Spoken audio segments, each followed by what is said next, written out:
এ মুসলমান, পৃথিবীতে আরেকজন বেঈমান বাদশা ছিল, যেই বাদশা সারা দুনিয়ার রাজত্ব করেছে। এই বাদশার নাম হলো বুখতে নাসারা।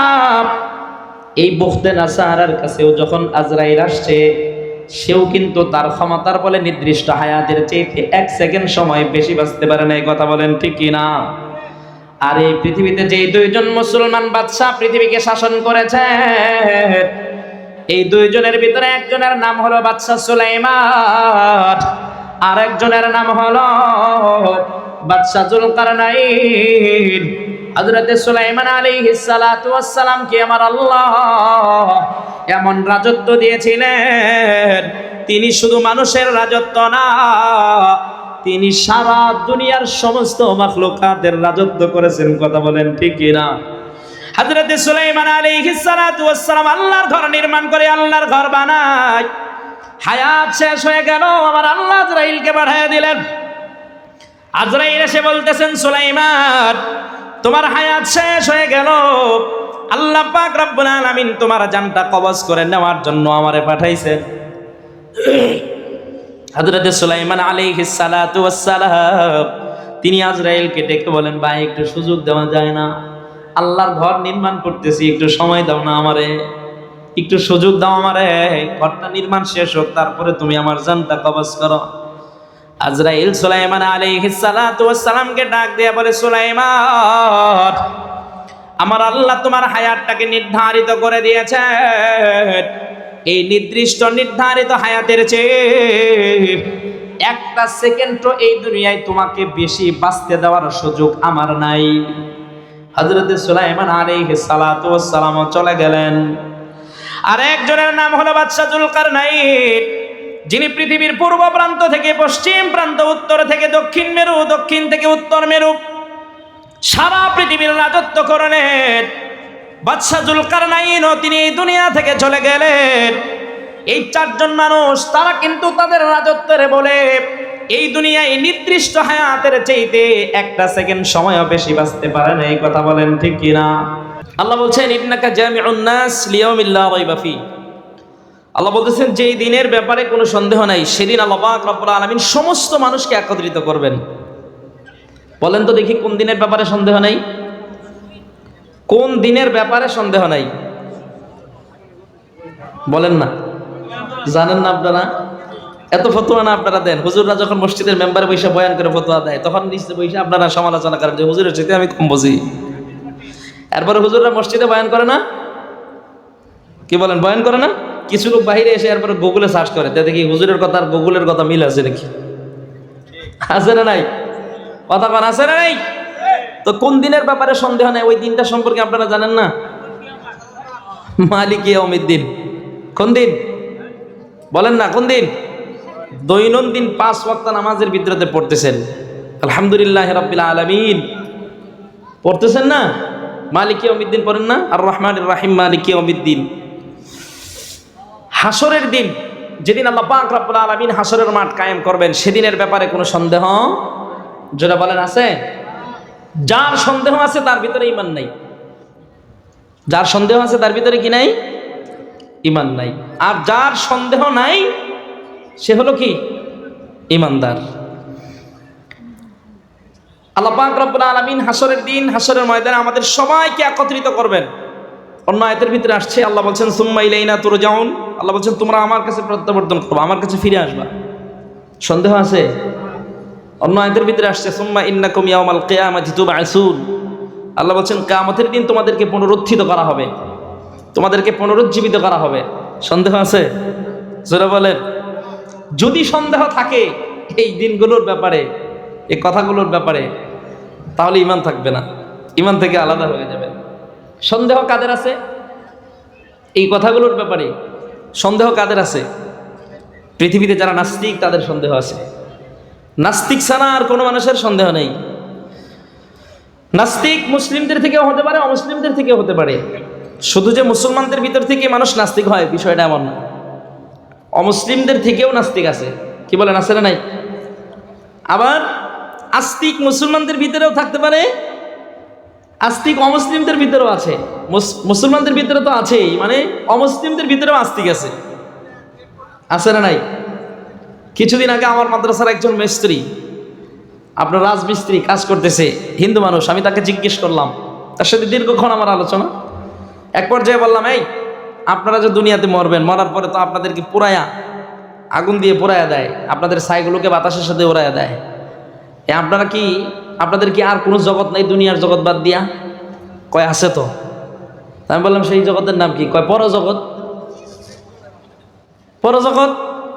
অনেক লম্বা আলোচনা। এক পর্যায়ে আমি তাকে বললাম যে আপনাদের ধর্মের বিধান কি, যদি কেউ নারী আর পুরুষ অবৈধ মেলামেশা করে জিনায় লিপ্ত হয়? আপনাদের ধর্মের একটা সিস্টেম আছে না, একটা রীতিনীতি আছে না, বিধান আছে না? কয় আছে। বললাম কি? কয় আমাদের ধর্মের বিধান হচ্ছে কেউ যদি দুনিয়ায় জিনা করে তাহলে মৃত্যুর পরে ওই জগতে তারে আগুনের সাথে জিনা করানো হবে।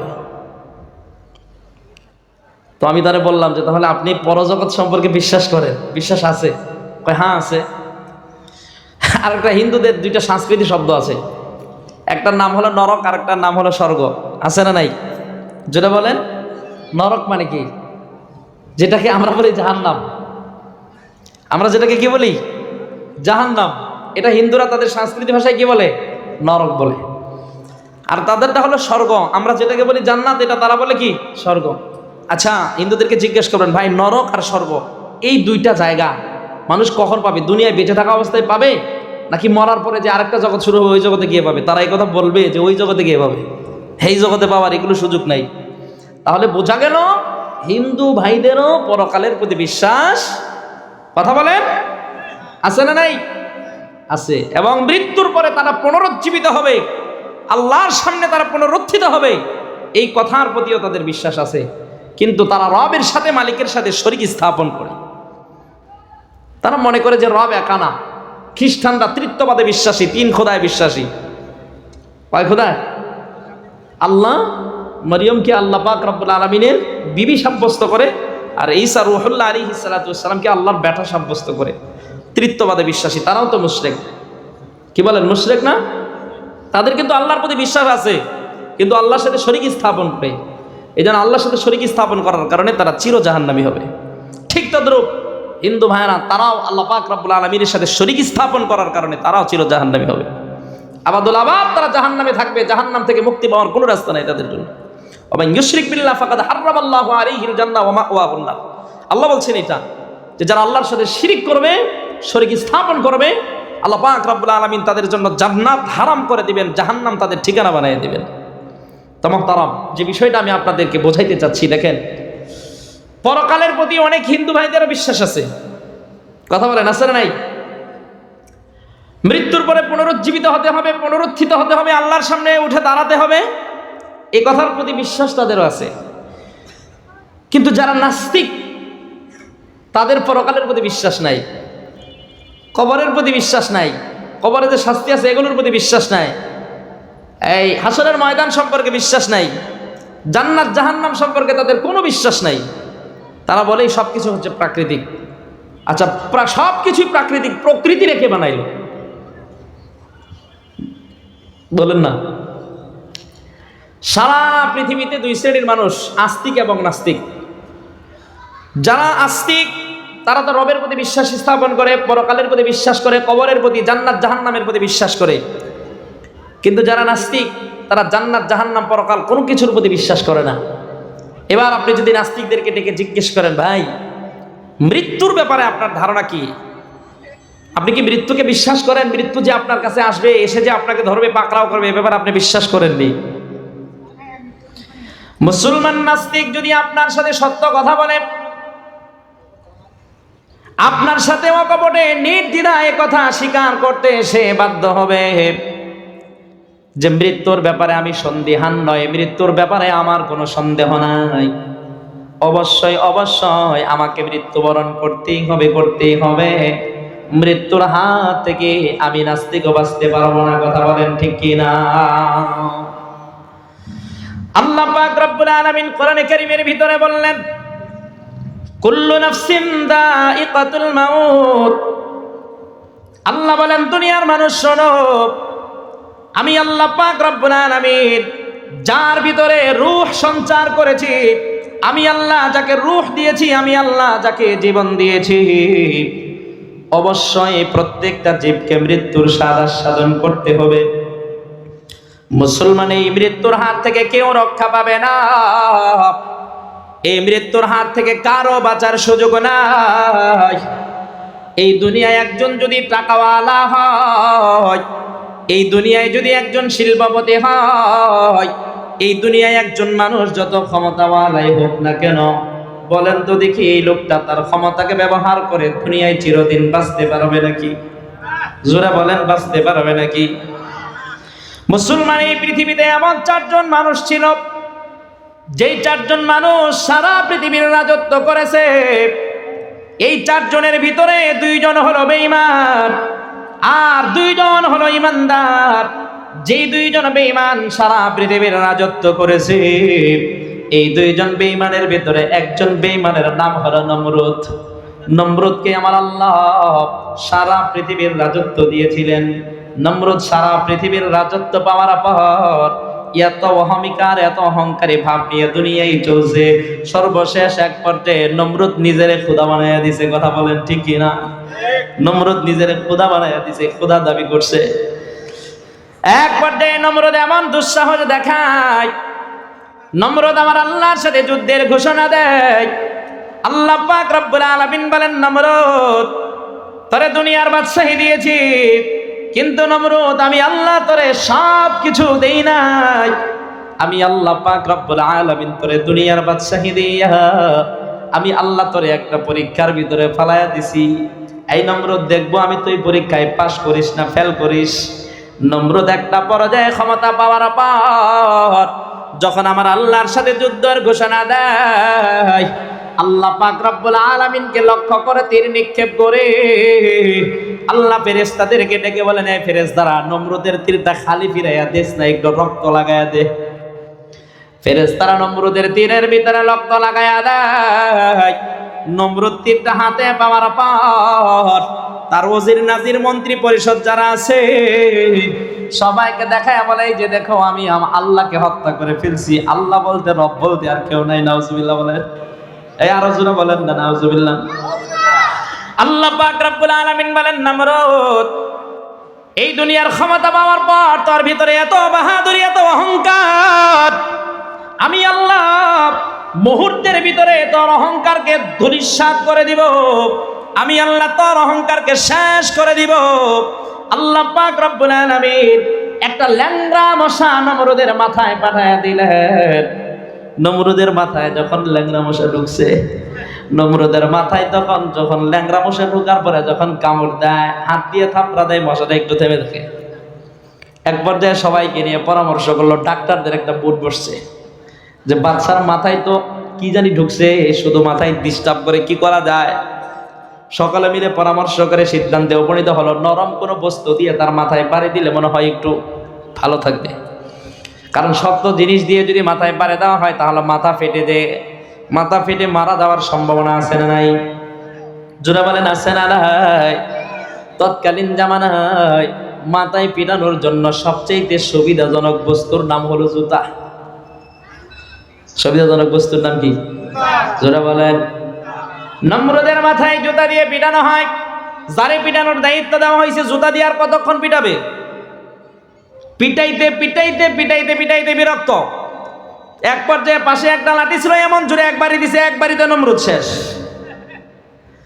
আল্লাহ পাক রব্বুল আলামিন বলেন, নমরুদ আমি আল্লাহ তোরে সারা দুনিয়ার ক্ষমতা দিয়েছিলাম, সারা দুনিয়ার রাজত্ব দিয়েছি। নমরুদ সারা দুনিয়ার রাজত্ব পাওয়ার পর তুই যখন আমি আল্লাহরে ভুলে গিয়েছিস, আমি আল্লাহ কিন্তু তোরে ভুলি নাই। আমি আল্লাহ তোর হায়াত নামক রশিটা আমি আল্লাহর কুদরতে হাতে রেখে দিয়েছি। আল্লাহ পাক রব্বুল আলামিন যখন হায়াত নামক রশি ধইরা যখন টান দিছেন, নমরুদ দুনিয়া থেকে বিদায় নিয়ে চলে গেছে।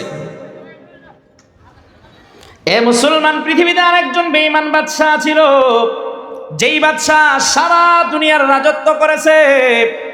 এই বাদশার নাম হলো বুখতে নাসারা। এই বুখতে নাসারার কাছেও যখন আজরাইল আসছে, সেও কিন্তু তার ক্ষমতার বলে নির্দিষ্ট হায়াতের চেয়ে 1 সেকেন্ড সময় বেশি বাঁচতে পারে না। এই কথা বলেন ঠিক কিনা? আর এই পৃথিবীতে যে দুইজন মুসলমান বাদশা পৃথিবীকে শাসন করেছে, এই দুইজনের ভিতরে একজনের নাম হলো বাদশা সুলাইমান, আর একজনের নাম হলো বাদশা যুলকারনাইন। হযরতে সুলাইমান আলাইহিস সালাতু ওয়াস সালাম কে আমার আল্লাহ এমন রাজত্ব দিয়েছিলেন, তিনি শুধু মানুষের রাজত্ব না, তিনি সারা দুনিয়ার সমস্ত মাখলুকাতের রাজত্ব করেছেন। কথা বলেন ঠিক কিনা? হযরতে সুলাইমান আলাইহিস সালাতু ওয়াস সালাম আল্লাহর ঘর নির্মাণ করে, আল্লাহর ঘর বানায়। হায়াত শেষ হয়ে গেল, আমার আল্লাহ আজরাইলকে পাঠিয়ে দিলেন।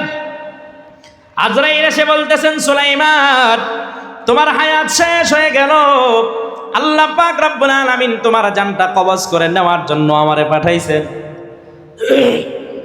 হযরতে সুলাইমান আলাইহিস সালাতু ওয়াস সালাম তিনি আজরাইলকে ডেকে বলেন, ভাই একটু সুযোগ দেওয়া যায় না?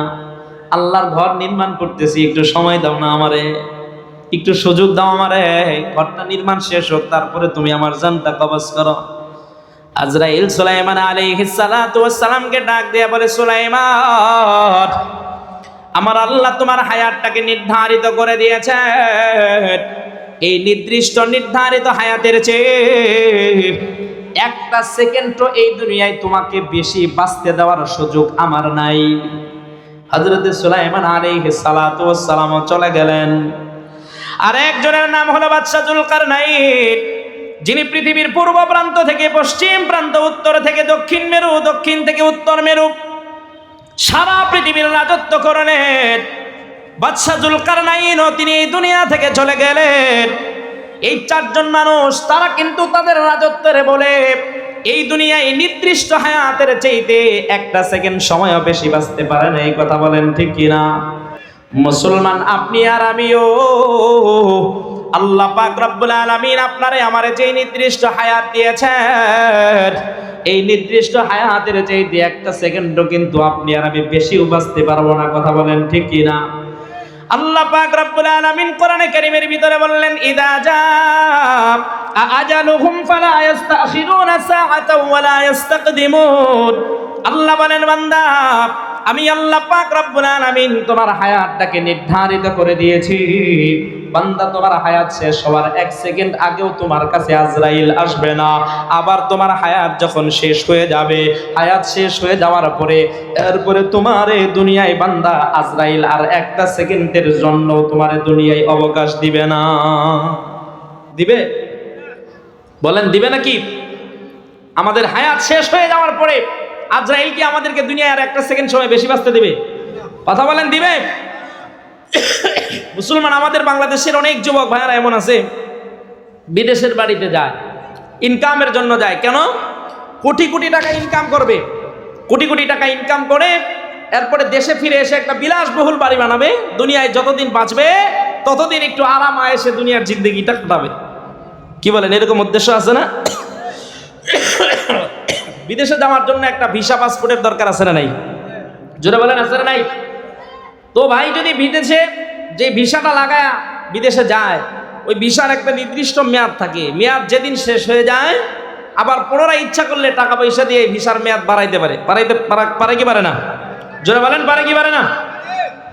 আল্লাহ পাক রব্বুল আলামিন বলেন, বান্দা আমি আল্লাহ তোমার এই হায়াত নামক একটা ভিসা দিলাম। বান্দা তোমার এই হায়াত নামক ভিসার মেয়াদ যেদিন শেষ হবে, এই দুনিয়ার অর্থ করের বিনিময়ে তুমি আর তোমার এই হায়াত নামক ভিসার মেয়াদ এক সেকেন্ডও বাড়াইতে পারবে না। কথা বলেন ঠিক কিনা? মুসলমান আমাদের বাংলাদেশের কত যুবক কত স্বপ্ন নিয়ে বিদেশের বাড়িতে যায়, বিদেশে যাওয়ার পর যুবক সেখানে ইন্তেকাল করে, এরপরে যুবকের সুস্থ দেহ আর বাংলাদেশে ফিরে আসে না, ডেড বডির লাশটা ফিরে আসে। যখন তার লাশটা বাংলাদেশে ফিরে আসে, এলাকার মুরব্বিয়ানে কেরাম যখন তার লাশটা দেখতে যায়, গিয়ে সবাই তার পাশে দাঁড়ায়া দাঁড়ায়া সমালোচনা করে, আইরে ছেলেটা, আরে কত বললাম বিদেশ যাওয়ার দরকার নাই, বাংলাদেশে যা আছে তাই দিয়ে তুমি ইনকাম করে দুনিয়ার জিন্দগিটা চালাও। যদি আজকে ছেলেটা বিদেশ না যাইতো তাহলে আজকে তারে মরা লাগতো না। বলেন এরকম কথা বলে কি বলে না? জোরে বলেন বলে কি বলে না? এই কথাটা ঠিক না বেঠিক? জোরে বলেন ঠিক না বেঠিক? এই কথাটা সম্পূর্ণটাই বেঠিক। আল্লাহ পাক রব্বুল আলামিন কোরআনে কারীমের ভিতরে বলেছেন, ইন্নাল্লাহা ইনদাহু ইলমুস সাআহ। আল্লাহ বলেন, দুনিয়ার মানুষ শোনো, আমি আল্লাহ 5টা বিষয়ের জ্ঞান আমার কুদরতি হাতে রেখে দিয়েছি। আমি আল্লাহ এই 5টা বিষয়ের জ্ঞান কাউকে দেই নাই। যেই 5টা বিষয়ের জ্ঞান আমার আল্লাহর কুদরতি হাতে রেখে দিয়েছেন, এই 5টা বিষয়ের ভিতরে 1 নম্বরে হলো ইলমুস সাআহ, কিয়ামতের জ্ঞান।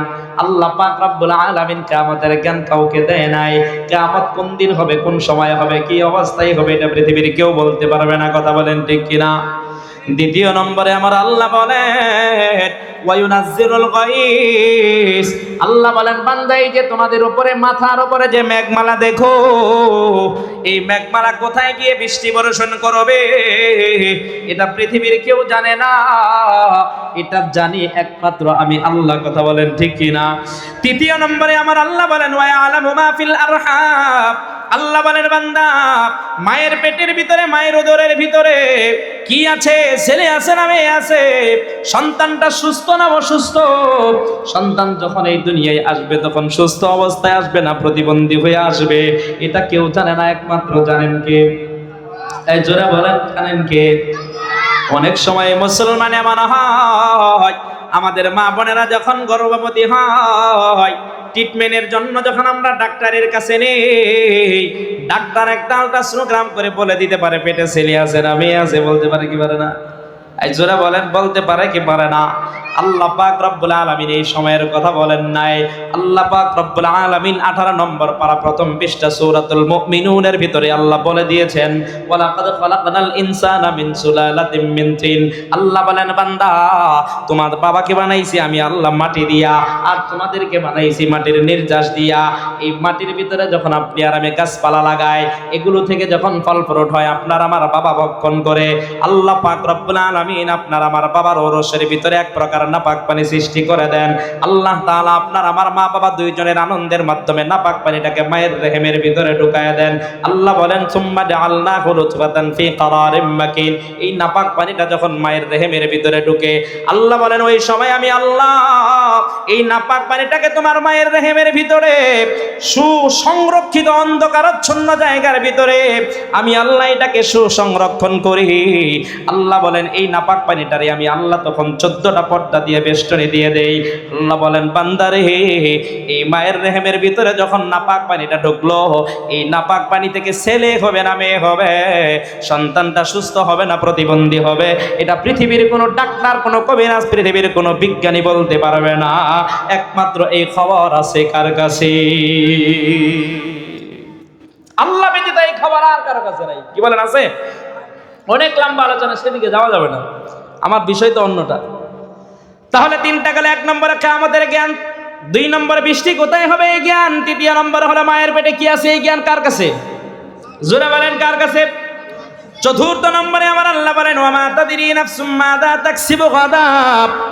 আল্লাহ বলেন, বান্দা আগামী কালকে তুমি কি উপার্জন করবা, কি খাইবা, বান্দা এটা তুমি জানো না, এটা একমাত্র আমি আল্লাহ জানি। কথা বলেন ঠিক কি না? আপনি আর আমি কত প্ল্যান করে রাখি, আগামীকাল সকালবেলা সকাল গিয়ে দোকানটা খুলবো, সারাদিন কাস্টমার, সারাটা দিন কাস্টমারের ভিড় থাকবে, নামাজ সবগুলো রাতের বেলা কাজা পড়ে নিব। কথা বলেন, আছে না নাই? এই কথা বলেন, আছে না নাই? সারাদিন আপনি দোকান করবেন, নিয়ত করেছেন রাতের বেলা সবগুলো নামাজ কাজা আদায় করবেন, কিন্তু আজকের এই দিনে আপনি কত টাকা ব্যবসায় লাভ করবেন এটা জানেন কে? এই জোরে বলেন কে? আপনি আর আমি জানি নাকি? আল্লাহ বলেন, বান্দা তুমি আমার হুকুম আহকাম বাদ দিয়া, আমি রব্বুল আলামিনের বিরোধিতা কইরা, আমি আল্লাহ পাক রব্বুল আলামিনের আনুগত্য বাদ দিয়া তুমি তোমার ব্যবসার কাজে লেগে গেলা। বান্দারে আজকের এই ব্যবসার কাজে, আজকের এই ব্যবসায় তোমার কত টাকা লাভ হবে এটা তুমি জানো না, এটা আমি আল্লাহ জানি। কথা বলেন ঠিক কিনা? কিন্তু মুসলমান আপনি আর আমি এটা বুঝি না। আপনি আর আমি চিন্তা করি এই মুহূর্তে যদি দোকানটা বন্ধ করে মসজিদে চলে যায় তাহলে আমার একটু ব্যবসায় লাভ কম হবে। কথা বলেন, আছে না নাই? এই জোরে বলেন, আছে না নাই? আপনার আমার ব্যবসার ভিতরে লাভ দেওয়ার মালিক কে? আরো জোরে বলেন কে? আল্লাহ পাক রব্বুল আলামিন। আপনারে আমার ব্যবসা ছাড়া কি পালতে পারে না? কথা বলেন, পারে কি পারে না? এই যে সকালবেলা যখন আমরা ঘুম থেকে উঠি, আমাদের বাঁশঝাড়ের ভিতরে পাখিরা যে কিচিরমিচির করে, এদেরকে কে খাওয়ায়? ব্যবসা বাণিজ্য আসেনি, চাকরি বাকরি, জোরে বলেন, খেত খামার। তো আমার আল্লাহ যদি একটা পাখিরে খাওয়াইতে পারে, আপনি আর আমি হলাম সেই মালিকের সৃষ্টির শ্রেষ্ঠ জীব, সেই মালিক কি আপনারে আমারে খাওয়াইতে পারে না? পারে? পারেনি? তাহলে 4টা গেল, 5ম নম্বর আসেন, এটাই হলো আমাদের মূল বিষয়। এরপরে আল্লাহ বলেন ওমা তাদরি নাফসুম বিআইয়ি আরদিন তামুত। আল্লাহ বলেন বান্দা, তুমি কোন দিন কোন জমিনে কি অবস্থায় মৃত্যুবরণ করবা, এটা বান্দা তুমি জানো না, এটা একমাত্র আমি আল্লাহ জানি। কথা বলেন, কে জানে? আমরা কোন দিন কোন সময় কি অবস্থায় মৃত্যুবরণ করব বলেন তো দেখি, কেউ বলতে পারবো নাকি? তাহলে মুসলমান একটু বুঝে থাকলে বলেন, মৃত্যুর খবর যদি আপনার আমার জানা না থাকে, তাহলে মৃত্যুর জন্য আপনার আমার সদা সর্বদা প্রস্তুত থাকা দরকার, আছে না? না। কিছুদিন আগে মুসলমান মাহফিলে যে রওনা দিলাম, মাহফিলে যাচ্ছিলাম, হঠাৎ যাওয়ার সময় তারাকান্দা বড় ধরনের একটা অ্যাক্সিডেন্ট। একজন টাকরা যুবক মোটর সাইকেল চালিয়ে যাচ্ছে, পিছন দিক থেকে এসে একটা গাড়ি মেরে দিয়েছে তারে। সাথে সাথে যুবকের লাশ, যুবক সেখানে ডেড বডি, সাথে সাথে যুবক মৃত্যুবরণ করেছে। বলেন তো দেখি, যুবক জানতো নাকি যে আজকের মোটর সাইকেল নিয়ে বের হওয়াটাই তার জীবনের শেষ বের হওয়া? কথা বলেন। আরে মুসলমান, এই যুবকের দিলের ভিতরে না জানে কত স্বপ্ন ছিল। যুবক যৌবন বয়সে পদার্পণ করেছে, ভালো একটা বিয়ে শাদী করবে, নতুন স্ত্রী ঘরে আনবে, আত্মীয় স্বজনদের সাথে আনন্দ বিনোদন ফুর্তি করবে। কিন্তু যুবকের সবগুলো স্বপ্ন মুহূর্তের ভিতরে শেষ হয়ে গেল। কথা বলেন ঠিক কিনা? আল্লাহ পাক রব্বুল আলামিন বলেন বান্দা, তোমরা কোন দিন কোন সময় কি অবস্থায় মৃত্যুবরণ করবা কেউ জানো না, এটা আমি আল্লাহ জানি। আমি আল্লাহ ছাড়া কেউ জানে না। বান্দা, সব সময় সর্বদা তুমি মৃত্যুর জন্য প্রস্তুত থাকো। এ বান্দা, সব সময় তুমি মৃত্যুর জন্য প্রস্তুত থাকিও, কারণ কোন সময় তোমার কাছে আজরাইল চলে আসে তুমি বলতে পারবে না। মুসলমান, আমাদের এমনও ঘটনা জানা আছে, বিকালবেলা ব্যাগ ভর্তি টাকা নিয়ে বান্দা বাজারে গেছে, গাড়ি ভর্তি বাজার নিয়ে বান্দা বাসায় ফিরছে, সব কিছু স্ত্রী ভালোভাবে রান্নাও করেছে। রাতের বেলা যখন খাবারের জন্য প্লেটে বসছে, একটা লোকমা মুখে দিছে, এই লোকমাটা নিচ পর্যন্ত পেট পর্যন্ত পৌঁছানোর বান্দার ক্ষমতা হয় নাই। লোকমাটা গলার ভিতরে আটকে গেছে, সাথে সাথে বান্দা সেখানেই মারা গেছে। কথা বলেন, আছে না নাই?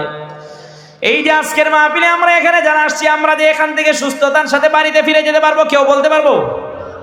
বলার সুযোগ আছে, হইতে পারে বাড়িতে পর্যন্ত ফিরে যেতে পারবো, কম্বলের নিচে আরামে ঘুমাবো, দুইটা চোখ বন্ধ করে যখন ঘুমিয়ে পড়বো, সকাল হয়ে যাবে, সবাই ঘুম থেকে জাগ্রত হবে। কিন্তু আল্লাহ পাক রব্বুল আলামিন আপনারে আমারে আর দুইটা চোখ খোলার ক্ষমতা দিবেন না। কথা বলেন ঠিক কিনা? এজন্যই মুসলমান সব সময় দিলের ভিতরে মৃত্যুর ভয় রাখা, সব সময় মৃত্যুর কথা স্মরণ রাখা। কোন সময় কোন সময় জানে, কোন মুহূর্তে জানি আমাদের মৃত্যু হয়ে যায়। সব সময় মৃত্যুর জন্য আমাদের প্রস্তুত থাকা। কথা বলেন ঠিক কিনা?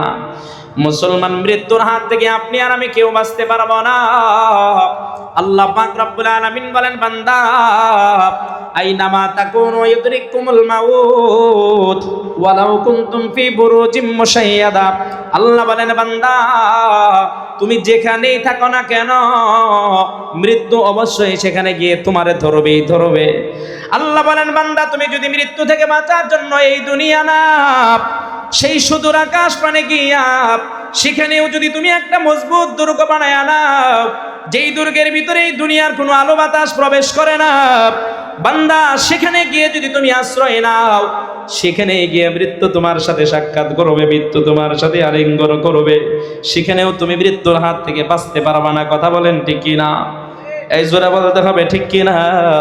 মুসলমান, এবার একটু বুঝে থাকলে বলেন, মৃত্যুর ব্যাপারে আমরা সবাই নিশ্চিত, মৃত্যুর ব্যাপারে আমাদের সন্দেহ আছে? জোরে বলেন, আছে নাকি? এ মুসলমান, এই পৃথিবীতে দুই শ্রেণীর মানুষ। মানুষের মৃত্যু হয় দুই ভাবে। দুই শ্রেণীর মানুষ আছে। এক শ্রেণীর মানুষ হলো নেককার, আরেক শ্রেণীর মানুষ হলো বদকার। যারা নেককার মানুষ তাদের মৃত্যুটা শুভ মৃত্যু হয়। কথা বলেন ঠিক কিনা? তারা যখন এই দুনিয়া থেকে বিদায় নিয়ে চলে যায়, তাদের চলে যাওয়ার কারণে মানুষ দুইটা চোখের পানি ফেলে তাদের জন্য কান্না করে, আল্লাহর কাছে দোয়া করে। কথা বলেন ঠিক কিনা? নেককার মানুষদের মৃত্যুটা স্বাভাবিক মৃত্যু হয়ে যায়। এ মুসলমান, আমরা যখন ছাত্র জামানায় লেখাপড়া করি, আমাদের একজন বাংলা টিচার ছিলেন, আমাদের সাথেই তিনি ফজরের নামাজে দাঁড়াইছেন। ফজরের নামাজ প্রায় শেষ, ডান দিকে ইমাম সাহেব হুজুর সালাম ফিরাইছেন, তিনিও ডান দিকে সালাম ফিরাইছেন। বাম দিকে যখন সালাম ফিরাবেন, এমন সময় তিনি বাম দিকে সালাম ফিরাইতে পারলেন না, পিছনের দিকে পড়ে গেলেন। আমরা নিজ গানে শুনতে লাগলাম, তার জবান দিয়ে শুধু বের হচ্ছে লা ইলাহা ইল্লাল্লাহ, লা ইলাহা ইল্লাল্লাহ, লা ইলাহা ইল্লাল্লাহ, লা ইলাহা ইল্লাল্লাহ। এই কথাটা বলতে বলতে তিনি দুনিয়া থেকে বিদায় নিয়ে চলে গেলেন। সুবহানাল্লাহ বলেন। আল্লাহর নবী হাদিসে পাকের ভিতরে বললেন, মান কানা আখিরু কালামিহি লা ইলাহা ইল্লাল্লাহ ফাদাখালাল জান্নাহ। নবীজি বলেন, যার জীবনের শেষ কথাটা হবে লা ইলাহা ইল্লাল্লাহ, আল্লাহ পাক রব্বুল আলামিন ওই ব্যক্তির মরতে দেরি হবে, কিন্তু আল্লাহ তার কবরটাকে জান্নাতের টুকরা বানায়া দিলে দেরি হবে না। সুবহানাল্লাহ বলেন। আরে মুসলমান, কত শুভ মৃত্যু আল্লাহর কাছে কামনা করা দরকার। আল্লাহ, তুমি আমাদেরকে নামাজ অবস্থায় মৃত্যু দিও। আয় আল্লাহ, বাইতুল্লাহর জিয়ারত করা অবস্থায় মৃত্যু দিও। আল্লাহ, তোমার নবীর রওজার সামনে দাঁড়ায়া যখন তোমার নবীরে সালাম দিব, এমন সময় তুমি আমাদেরকে মৃত্যু দিও। আল্লাহর কাছে এই মৃত্যুগুলো কামনা করা। আরে মুসলমান, পৃথিবীতে আরেক শ্রেণীর মানুষ আছে, বদকার। এই বদকার মানুষদেরও মৃত্যু হয়, কিন্তু তাদের মৃত্যুটা বড় ভয়ঙ্কর মৃত্যু হয়, বড় ভয়াবহ মৃত্যু হয়। কথা বলেন ঠিক কিনা? আল্লাহর নবী হাদিসে পাকের ভিতরে বলে, একজন বদকার মানুষের জান কবজ করার জন্য আল্লাহ পাক রব্বুল আলামিন যখন আজরাইলকে আসমান থেকে পাঠিয়ে দেন, আজরাইল তখন একটা ভয়ঙ্কর আকৃতি নিয়ে ওই বান্দার সামনে এসে হাজির হয়ে যায়। ওই বান্দা যখন আজরাইলের ভয়ঙ্কর আকৃতি দেখে, ভয়ঙ্কর আকৃতি দেখার পর বান্দা এত বেশি ভয় পেয়ে যায়, বান্দার চোখ দুইটা বন্ধ হয়ে যায়। বান্দা একবার আজরাইলকে দেখার পরে যদি বান্দার চোখ বন্ধ হয়ে যায়, ওই বান্দা দুনিয়ার পরে দুনিয়াতে 1 বছর 3 বছর 4 বছর বাঁচে, কিন্তু বান্দার চোখ খোলার মতো ক্ষমতা হয় না। কথা বলেন ঠিক কিনা? আমাদের সমাজের ভিতরে অনেক মানুষ এমন আছে, দেখবেন যখন বান্দা মুমূর্ষু অবস্থায় চলে যায়, বান্দা যখন মৃত্যু মুখে পতিত হয়, মরার 4 দিন 5 দিন আগে বান্দার চোখ দুইটা বন্ধ হয়ে যায়। বান্দা মৃত্যুর আগ পর্যন্ত আর চোখ দুইটা খুলতে পারে না। কথা বলেন ঠিক কিনা? আত্মীয় স্বজন সন্তানাদি তার মাথার পাশে বৈশা তারা কালিমার তালকিন দেয়, সূরা ইয়াসিন তিলাওয়াত করে। তার কলিজার টুকরা সন্তানরা বাবা বাবা বলে ডাকে, আর বলে, বাবা তুমি একবার দুইটা চোখ খুলে আমাদের দিকে তাকাও। ওই বান্দা চোখ দুইটা খুলে তাকাইতে পারে না, কান্দা, কারণ ওই বান্দা আজরাইলের ভয়ঙ্কর আকৃতি দেখছে। ভয়ঙ্কর আকৃতি দেখার পরে বান্দা এত বেশি ভয় পেয়ে গেছে, বান্দার চোখ খোলার মতো সাহস রাখে না, ক্ষমতা রাখে না। অনেক সময় মুসলমান মানুষ যখন মুমূর্ষু অবস্থায় শুয়ে থাকে, বান্দাকে যেই ছাদের নিচে, যেই ঘরের চালের নিচে শোয়া রাখা হয়, ওই সময় বান্দার চোখ দুটি বড় বড় হয়ে যায়। কথা বলেন ঠিক কিনা? বড় বড় চোখ করিয়া বান্দা একবার ঘরের ছাদের ডান দিকে তাকায়, আবার বাম দিকে তাকায়। ডান দিকে তাকায় বলে, ওই যে দেখো একটা বিষাক্ত সাপ, সাপটা আমারে খেয়ে ফেললো, তার থেকে আমারে বাঁচাও। ওই যে দেখো আমার মাথার উপরে ভয়ঙ্কর এক আগুন দেখা যায়, আগুন থেকে আমারে বাঁচাও। আমার বাম পাশে দেখো ভয়ঙ্কর একটা হিংস্র প্রাণী দেখা যায়, এই প্রাণীর থাবা থেকে তোমরা আমারে বাঁচাও। বান্দা এই কথাগুলো বলে বলে চিল্লা চিল্লি করে। আমাদের কাছে এমন প্রমাণ আছে, বদকার বান্দা যখন মৃত্যুবরণ করে, মৃত্যুর আগে মুহূর্তে বান্দার অবস্থায় এমন হয়েছে, বান্দা নিজের মুখের দাঁতগুলো কামড়ায় কামড়ায় নিজেই ভেঙে ফেলেছে। এ মুসলমান, বদকার মানুষের মৃত্যুটা বড় ভয়ঙ্কর। কথা বলেন ঠিক কিনা? বদকার মানুষ যখন ইন্তেকাল করে, তার মৃত্যুর পর মানুষ তারে নিয়ে সমালোচনা করে আর বলে, জালেম এই দুনিয়া থেকে বিদায় নিয়েছে, তো এটা আমাদের জন্য ভালো হয়েছে, কথা বলেন ঠিক কিনা? এ মুসলমান, আল্লাহ পাক রব্বুল আলামিন কোরআনে কারীমের ভিতরে বলেছেন, ওয়াজাআত সাকরাতুল মাউতি বিল হাক্কি যালিকা মা কুনতা মিনহু তাহিদ। আল্লাহ বলেন, বান্দা, মৃত্যুর আগ মুহূর্তে একটা মৃত্যুর যন্ত্রণা নামক একটা কষ্ট আছে, সাকরাতুল মাউত নামক একটা কষ্ট আছে। এই সাকরাতুল মাউত কিন্তু কাউরে ছাড়বে না রে মুসলমান। হযরতে আদম সফিউল্লাহ থেকে মুহাম্মদুর রাসূলুল্লাহ পর্যন্ত সমস্ত নবীদেরকেও সাকরাতুল মাউতে ধরছে। যেই সাকরাতুল মাউত নবীদেরকে ছাড়ে না, বলেন তো দেখি এই সাকরাতুল মাউত আপনারে আমারে ছাড়বেনি? বলেন ছাড়বেনি? মুসলমান কাউকে ছাড়বে না। আপনার আমার যখন মৃত্যু হয়ে যাবে, আপনাকে আমাকে যখন কবরের ভিতরে দাফন করা হবে, যদি আপনার আমার আমল ভালো হয়, আপনার আমার সাথে কবরের আচরণটা ভালো হবে, কথা বলেন ঠিক কিনা? আর যদি আপনার আমার আমল ভালো না হয়, এই কবরের আচরণ কিন্তু আপনার সাথে আমার সাথে ভালো হবে না। আল্লাহর নবী হাদিসে পাকের ভিতরে বললেন, আল কবরু রাউযাতুম মিন রিয়াজিল জান্নাহ আও হুফরাতুম মিন হুফারিন নার। আল্লাহর নবী বলেন, আমার উম্মতের দল শোনো, আল্লাহ পাক রব্বুল আলামিন এই কবরটাকে কারো কারো জন্য জান্নাতের বাগান বানায়া দিবেন, আর কারো কারো জন্য কবরটাকে একটা জাহান্নামের গর্ত বানায়া দিবেন, জাহান্নামের একটা গর্ত বানায়া দিবেন। মুসলমান, এই কবরের জিন্দেগি হলো 40,000 বছরের জিন্দেগি। আমার আল্লাহ যার জন্য কবরটাকে জাহান্নামের গর্ত বানাবেন, 40,000 বছর পর্যন্ত তার কবরের ভিতরে শাস্তি ভোগ করতে হবে, কথা বলেন ঠিক কিনা? 40,000 বছর পর্যন্ত কবরের ভিতরে শাস্তি ভোগ করতে হবে। কিতাবের ভিতরে পাওয়া যায়, আল্লাহর নবীর জলিলুল কদর সাহাবী হযরতে আলী কাররামাল্লাহু ওয়াজহাব, হযরতে আলী রাদিয়াল্লাহু তাআলা তিনি পয়গম্বরের এমন একজন জলিলুল কদর সাহাবী ছিলেন। হযরত আলী যৌবন বয়সে তিনি ইসলাম কবুল করেছেন, সুবহানাল্লাহ বলেন। হযরত আলী রাসূলের এমন একজন পছন্দনীয় সাহাবী।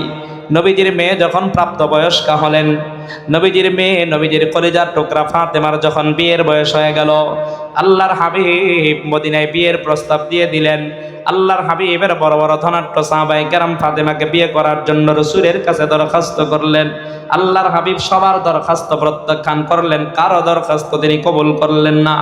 হযরত আলী রাসূলের সামনে দিয়ে যায়, আল্লাহর হাবিব আলীকে ডেকে কাছে এনে বলেন, আলী, আমি আমার কলিজার টুকরা মেয়েটারে তোমার কাছে আমি বিয়ে দিতে চাই, সুবহানাল্লাহ বলেন।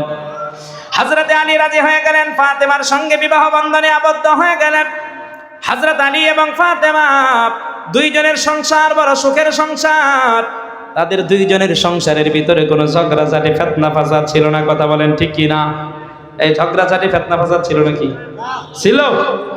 হযরতে আলী রাদিয়াল্লাহু তাআলা আনহু তিনি ফাতেমার সঙ্গে যতদিন এই দুনিয়ায় সংসার করেছেন, ঝগড়াঝাটি ফিতনা ফাসাদ আছে না নাই? এই আরো জোরে বলেন, আছে না নাই? স্বামী স্ত্রীর ভিতরে ঝগড়াঝাটি কেন হয়? ঝগড়াঝাটি হওয়ার অন্যতম কারণ হলো আমাদের পরিবারের ভিতরে ইসলাম নাই, কথা বলেন ঠিক কি না? কিতাবের ভিতরে পাওয়া যায়, হযরত আলী যখন বাহির থেকে আসতেন, ফাতেমার দরজার সামনে যখন দাঁড়াইতেন, তখন তিনি আসসালামু আলাইকুম বলে সালাম দিয়ে ঘরে ঢুকতেন, সুবহানাল্লাহ। কিন্তু আপনি আর আমি যখন বাহির থেকে ঘরে যাই, স্ত্রীকে সালাম দিয়ে ঘরে ঢুকি, কথা কয় না? এই জোরে বলেন, সালাম দিয়ে ঢুকি নাকি? যদি ফোনে একটু উল্টাপাল্টা কথা বলে, মেজাজ যদি খারাপ থাকে, এমন রাগান্বিত হয়ে বাসায় যাই, দরজায় গিয়ে ডাকটা পর্যন্ত দেই না, দরজায় গিয়ে একটা লাথি দেই, তারপরে দরজা খোলার পরে আগে কতক্ষণ চাইস, ঠিক কিনা?